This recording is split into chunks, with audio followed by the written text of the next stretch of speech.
I will check on that. As far as I'm concerned, wala akong pinirmahan na ganyan. And as, nung nag-leak yan, sinabi ng mga different RDs kung sino nag-leak dyan, I already ordered for all the intelligence officers involved to be relieved. Number one is yung intel ng Station 3 ng QCPD. So initially pinarelieve na muna namin itong mga intelligence officers na to na sinasabi na may nag-leak. Even in other region, meron yata na sinasabi sa Zambales. I immediately ordered for their relief pending investigation.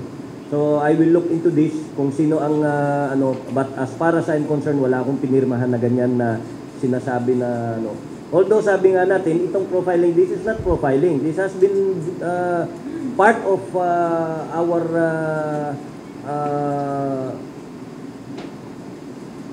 our intelligence monitoring lang naman ito, no? Hindi ibig sabihin naman na pag pinrofile ka. Remember, if you are a part or a member of a kung talagang sila ay very proud dun sa pagiging member ng ACT, ikakatakot mo naman kung wala ka namang ginagawang masama, di ba?